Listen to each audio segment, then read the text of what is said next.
te adoramos, te reverenciamos, Senhor, por quem Tu és. O Senhor é santo, o Senhor é justo, o Senhor é poderoso, o Senhor é santo e é o único digno da nossa adoração. É o único digno, Pai, do nosso louvor.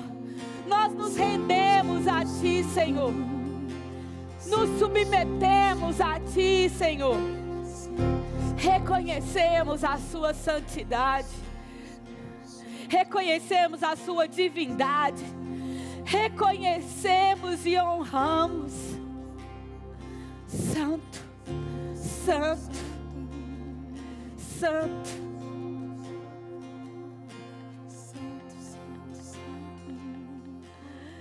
Justo. Sabe, irmãos, hoje o Senhor colocou no meu coração ministrar sobre honra. E quando a gente cantou essa música, eu falei, meu Deus, como o Senhor é fiel. Porque ao mesmo Senhor que compartilha algo no meu coração para essa manhã, também fala aos ministros de música. Porque essa música, irmãos, ela tem tudo a ver com o tema dessa manhã.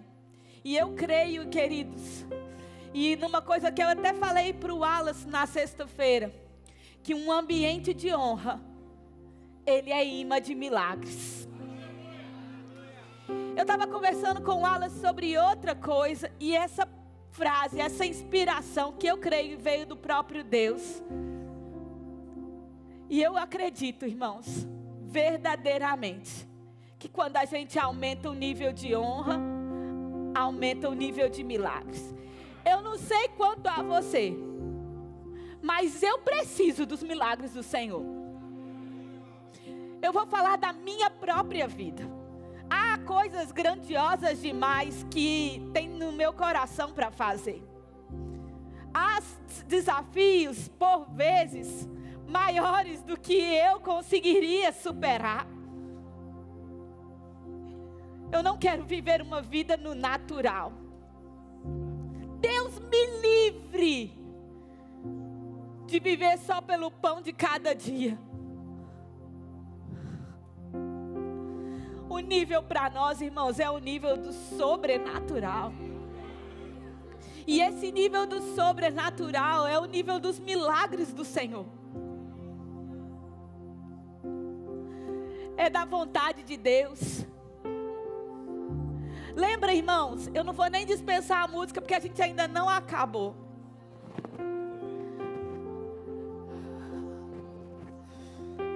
É uma conferência. Conferência, os ministros de música ficam aqui o tempo todo, amém? Porque hoje o Senhor vai conferir coisas no nosso coração. E nós vamos pregar juntos. Porque é um nível maior que Deus está nos chamando. Você quer entrar num nível maior? Irmãos, eu estou afim de viver níveis extraordinários. Vocês estão lembrados, irmãos, do centurião? Irmãos, naquela época, se você ficar cansado, você senta, mas se você quiser ficar em pé também, você fica em pé, você é livre. Fica à vontade, eu não vou nem mandar você sentar, nem ajoelhar, nem ficar de pé. Você faz aquilo que precisa de fazer. Irmãos, naquela época, Jesus ele tinha vindo para os judeus. A palavra de Deus, o Deus encarnado, estava restrito a um povo, aos judeus. Mas o que aquele centurião fez? Ele reconheceu. E quando ele reconheceu, se você for lá comigo, aí liga a luz aí para a gente ler a Bíblia. Mateus. Aleluia.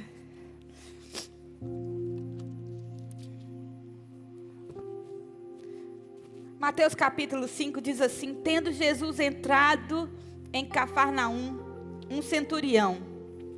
Irmão, centurião é soldado romano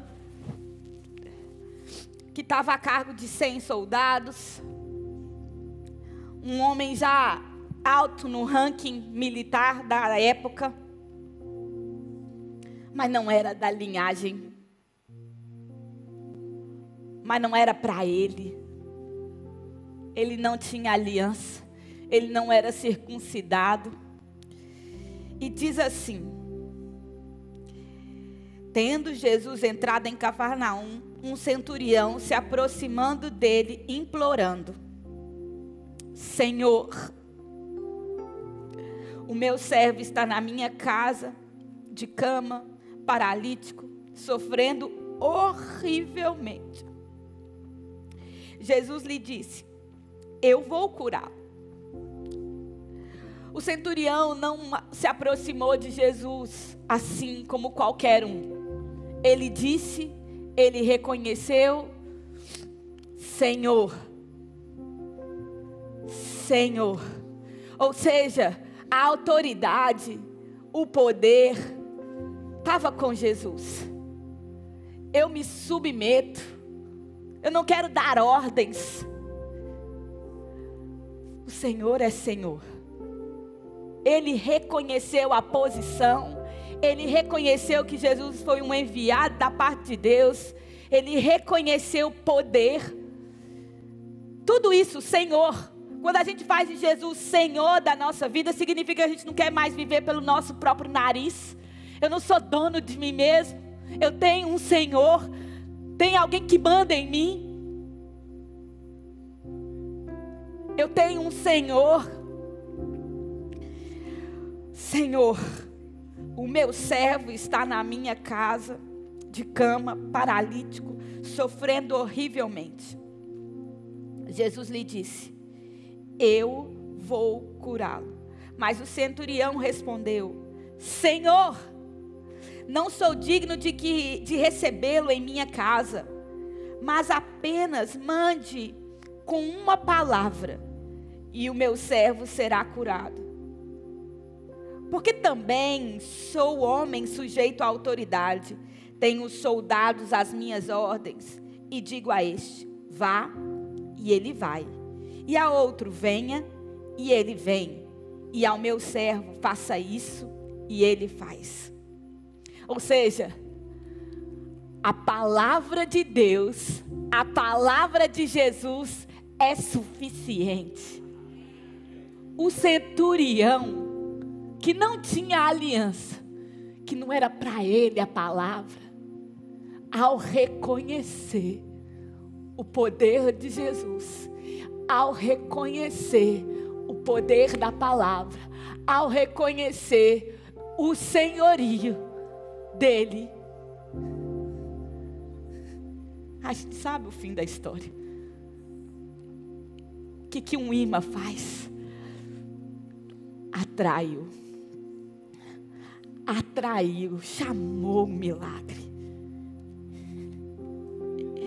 Ao ouvindo isso, versículo 10, Jesus ficou admirado e disse aos que o acompanhavam: em verdade lhes digo, que nem mesmo em Israel encontrei fé como esta.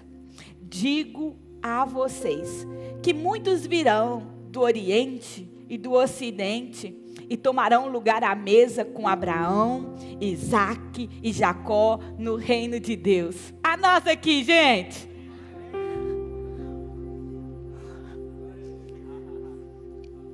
Mas os filhos do reino serão lançados para fora nas trevas. Ali haverá choro e ranger de dente. Ou seja, ainda que sejam judeus, se não houver um reconhecimento do Filho de Deus, serão lançados para fora. Mas quem reconhecer, quem honrar, sendo da linhagem judaica ou não, esses vão sentar à mesa. E então no versículo 13 disse assim ao centurião: vá e seja feito conforme você crê. E naquela mesma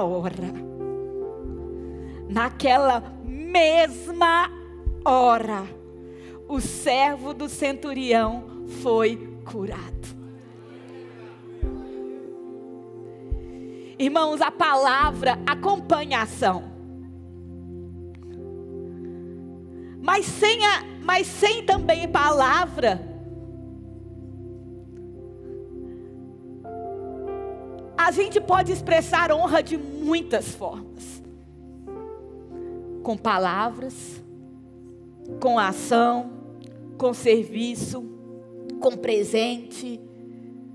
Nós temos inúmeros exemplos nas Escrituras de honra. E todos os exemplos das Escrituras em que uma atitude de honra, quer em palavra, quer em ação, acompanhou o milagre dos céus. Lembra de quando a oferta chegou? Era tudo que tinha da viúva. Uma atitude de honra. Chegou o reconhecimento, chegou milagres.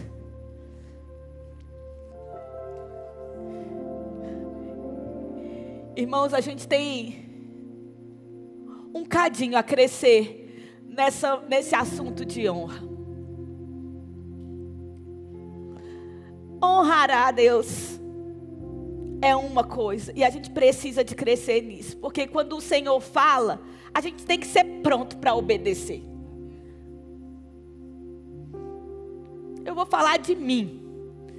Nem sempre eu sou tão rápida assim para obedecer. Eu posso crescer nisso.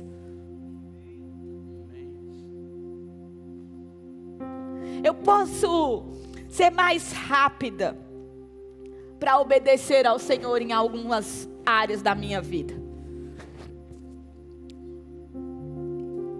Porque, irmão, se eu ficar me lembrando, claro, irmãos, que quando a gente reconhece, a gente não está reconhecendo para ganhar nada.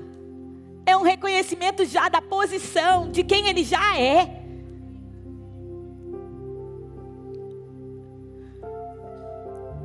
E quando a gente lembra,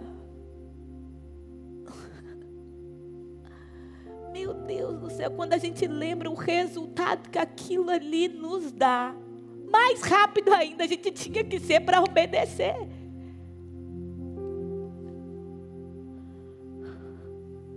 É igual correr de... Gente, eu voltei para fazer a minha atividade física. Graças a Deus, depois das férias. Teve muitas vezes essa semana que não me deu vontade de levantar da cama. Porque os dias estão ficando mais abreviados. E o horário que eu tenho para correr é cedo. Se eu não for 6 e pouco da manhã, eu não vou hora nenhuma, porque meu dia toma um outro ritmo. E agora está de escuro. Está frio. A minha casa está mais confortável do que lá fora. O vencer aquela força de sair, eu tinha que me lembrar dos benefícios que a corrida me traz. Eu tinha que botar força. A honra, irmãos, obrigada. A gente não honra a Deus pelos benefícios. Porque a gente não quer também aquela coisa de correr atrás só da mão que multiplica o pão. E honra também não é interesseira. A honra é uma atitude do coração. Mas traz benefício.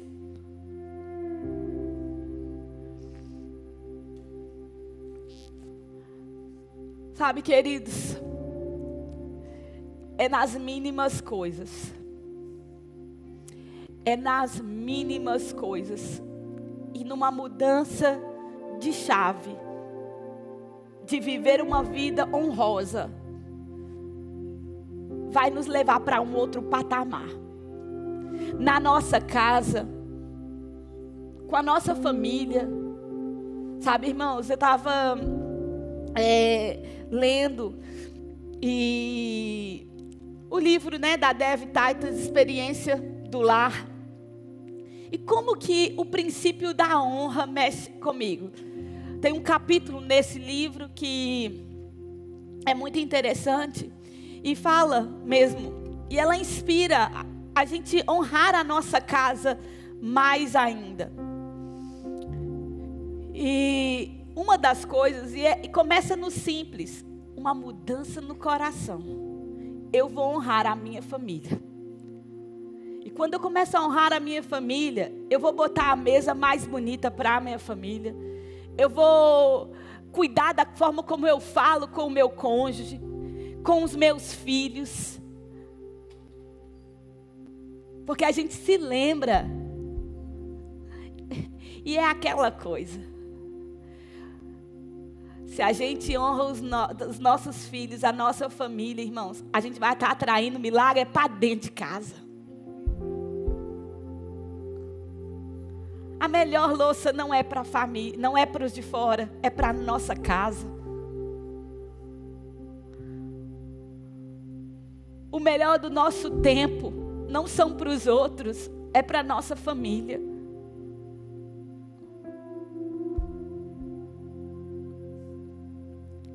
Queridos, essa música que eu queria que a gente cantasse de novo é um reconhecimento, sim, a Deus. Mas ao reconhecer a Deus, a gente vai estar, e essa manhã a gente vai conversar sobre honra em várias esferas. Porque se for comum a nossa família, se Jesus já for só um profeta para nós, ou alguém que andou uma vida moralmente boa, porque para muitos Jesus é um cara legal, que viveu alguns princípios, que viveu os princípios.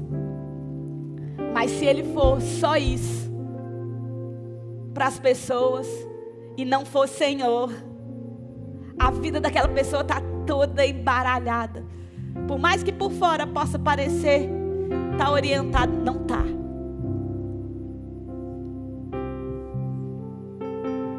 Vamos cantar de novo, porque essa música é para ficar impregnada, e não é para ser só uma música, é um estilo de vida. O reconhecer Jesus, ao reconhecer Jesus na posição dele, hoje nós vamos lavar os nossos óculos para reconhecer os nossos filhos, para reconhecer o nosso cônjuge, para reconhecer a nossa igreja, para reconhecer o nosso trabalho, para reconhecermos a nós mesmos também. Uns aos outros. Tudo vai fluir de quem Deus é para nós. Porque foi assim que Jesus perguntou para os seus discípulos: quem diz os outros que eu sou? Mas depois ele perguntou: quem você diz que eu sou? Porque o que você diz que Deus é, a quem você diz que Jesus é, faz diferença. Quem Jesus é para você faz diferença no seu andar, no seu falar, no seu agir. Aleluia. Digno é o Cordeiro de receber a glória, a força, a honra, todo o poder. Digno é o Cordeiro de receber a glória, a força, a honra, todo o poder. Anjos e querubins estão no teu trono, e uma nuvem de glória, e uma nuvem de glória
Essa semana eu me propus a reler o livro O Amor, o Caminho para a Vitória. E é muito bom nós nos lembrarmos: o Deus Santo habita em mim. E ele fala, Kenneth Hagin nesse livro, ele fala assim: se o maior, mais ou menos assim, é como eu estou me lembrando da passagem que eu quero cotar, amém? Que eu quero citar. Se o maior, o Santo, habita em mim, e o amor dele foi derramado no meu coração, eu preciso de agir como filho de Deus. Porque de fato eu sou, é isso que eu sou. Filho de Deus. As minhas ações, o meu agir, o meu andar precisa de refletir quem eu sou. Eu sou filha de Deus. Eu não posso agir como filha do diabo. Santo, santo, verdadeiramente santo. Reconhecemos o Senhor e reconhecemos também que Ele decidiu habitar em nós. E essa verdade, irmãos, Ele habita em mim.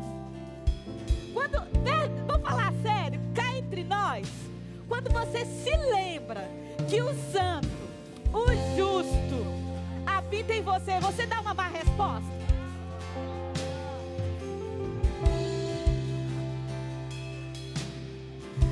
Não pode ser só eu, gente. Não, vamos fala sério comigo, me dá feedback. Quando você se lembra que você carrega a presença de Deus, o Santo habita em você, você consegue mentir? Você consegue agir com engano? Irmãos, você consegue trair o seu marido?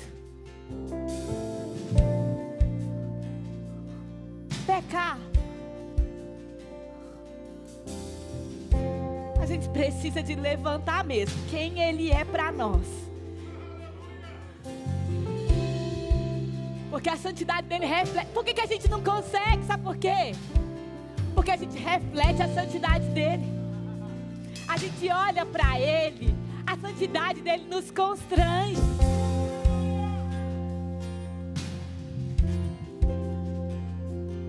A gente não vai falar o que não deve.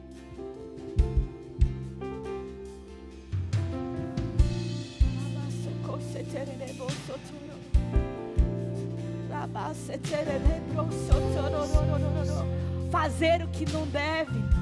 Isso é porque a presença de Deus está diminuindo a consciência da presença. Mas quando a gente aumenta a consciência da presença, sabe o que acontece? O que aconteceu com Obed-edom no Velho Testamento. Porque antigamente, você sabe disso, a arca carregava a presença, uma caixa de madeira. Mas quando um homem que não era nascido de novo, que não tinha uma natureza santa, mas ele trouxe a arca para dentro de casa e tratou a presença de Deus com reverência, com honra, ele prosperou. A presença, a consciência da presença, nem é só a presença, porque a presença estava lá no meio deles o tempo todo,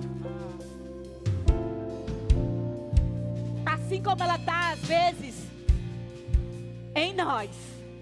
Porque passa segunda, passa terça, passa quarta, passa quinta, e vem a outra semana, e o sábado, domingo. Aí domingo você se lembra: dar um ajustezinho na consciência. Mas quando a consciência da presença aumenta,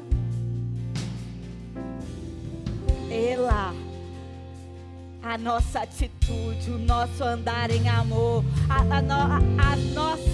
nossa fala, tudo acompanha. E isso atrai milagre.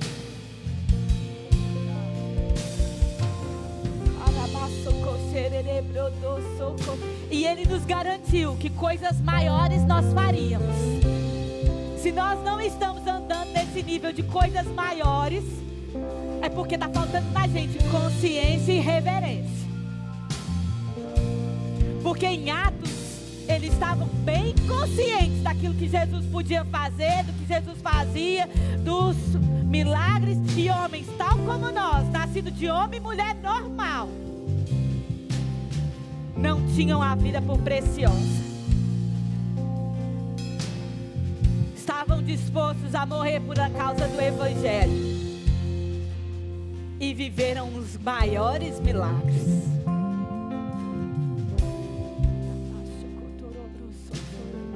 Eu não acredito, irmãos, que aquilo que eles viveram em Atos era só para Atos.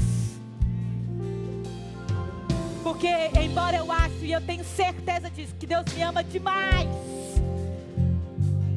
eu também creio que Ele não tem filhos favoritos. Tem hora que pra mim é difícil de acreditar nisso, porque eu me acho uma favorita.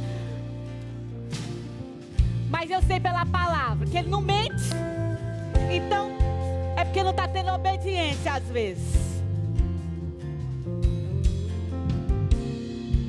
Irmãos, e eles eram filhos de Deus, tal como a gente é.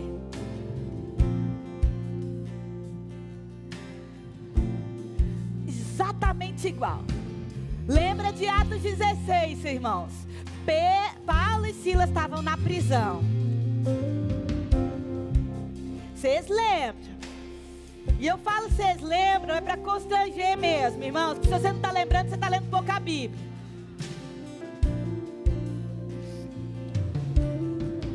Paulo e Silas, no versículo 19 de Atos 16, diz assim: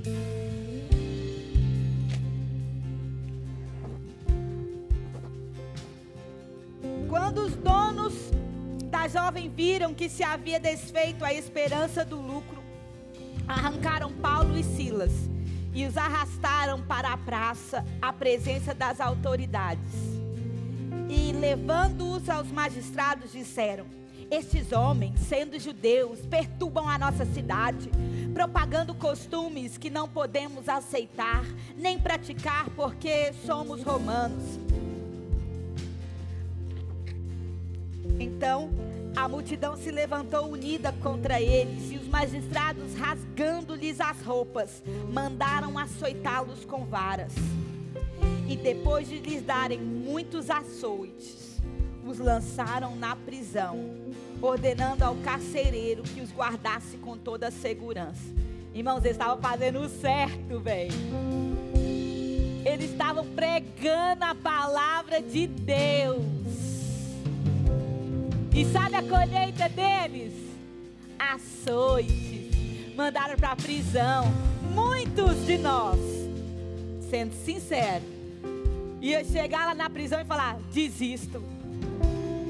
Porque tô aqui pregando e ainda acontece isso. Eu tinha que ser transladado, andar na carruagem de ouro. Não é tratado assim.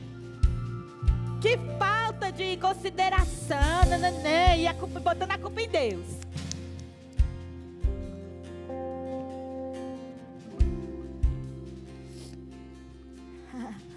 Mas graças a Deus a gente tem aqui para ajustar nossas atitudes, né? Que podia ser que esse era o eu de ontem, mas de agora não. De agora, a minha vida, o que significa a minha vida não ser preciosa? Charles Kirk, gente, é um exemplo para nós. Ainda nos dias de hoje, uma perseguição. É tempo da igreja se levantar. E aí? Então a multidão, está no versículo 22, né? Então a multidão se levantou unida contra eles, e os magistrados, rasgando-lhes as roupas, mandaram açoitá-los com varas. E depois de lhe darem muitos açoites, os lançaram na prisão, ordenando ao carcereiro que os guardasse com toda a segurança. Irmãos, nem todo mundo vai morrer como Charles Kirk. Eu sei disso. Mas a gente tem que estar todo mundo disposto. Se Jesus é Senhor da nossa vida, se a nossa vida não tem preço para nós mesmos, não estou falando para você sair fazendo loucuras sem ser guiado por Deus. Eu creio em livramentos. Eu creio no Senhor nos dando direções. Mas a gente vai ter que ser mais ousado. Mais ousado. E nós não estamos falando que isso aconteceu lá em Dubai, não. Isso aconteceu na América, onde eles dizem ser livre para a pregação do Evangelho. Ou seja, nós não estamos isentos, cá em Portugal, de uma ação dessa. Mas isso vai te calar ou vai te fazer falar mais alto?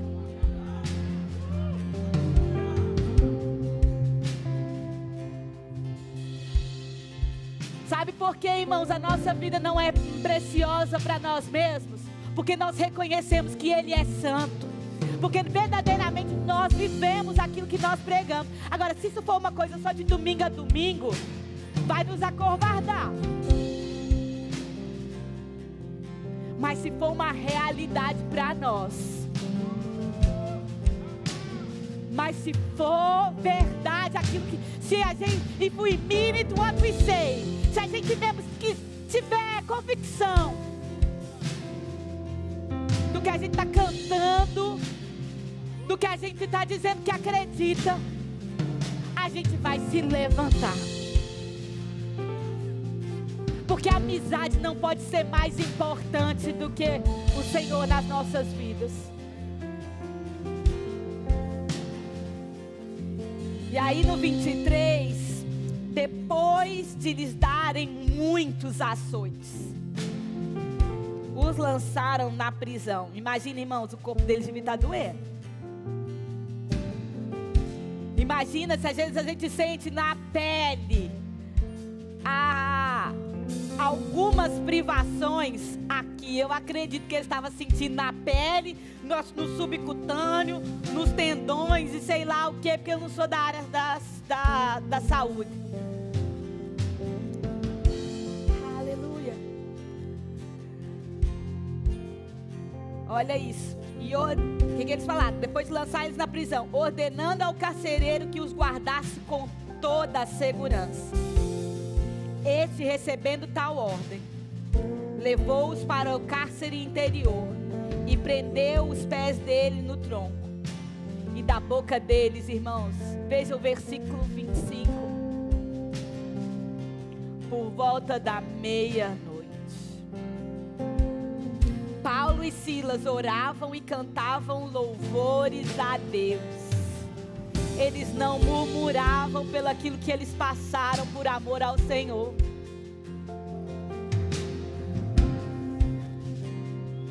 Gente, Paulo e Silas era santo mais do que você é santo.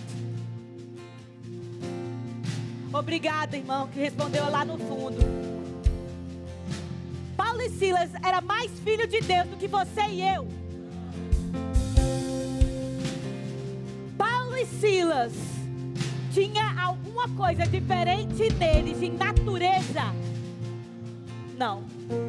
Eles eram tão filhos de Deus, tão santos como eu e você somos. A natureza deles exatamente igual à minha e à sua. Nascidos de novo. Nascidos de novo. Filhos de Deus. Nova criatura. Tal como você e eu. E diz aqui que Paulo e Silas oravam e cantavam louvores a Deus. E os demais companheiros da prisão escutavam. E de repente, irmãos, Deus não fica inerte diante de adoração sacrificial. Deus não fica inerte diante de uma vida de obediência. Deus não fica inerte diante de honra. Deus não fica inerte.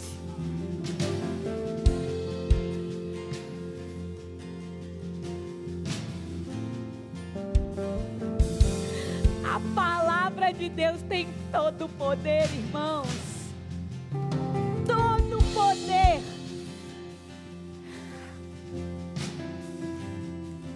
E aqui, por volta da meia-noite, eles estavam louvando, cantando a Deus. E no 26 diz que de repente sobreveio tamanho terremoto que sacudiu os alicerces da prisão. Todas as portas se abriram e as correntes de todos os presos se soltaram. Irmãos, vai fluir milagre a partir de você para todo mundo que te rodeia. Mas sabe quando que isso vai acontecer? Quando a sua vida transbordar em honra e adoração a Ele. Quando as suas atitudes reconhecerem e a sua boca também reconhecer a Jesus. Uma vida de obediência transborda, transborda.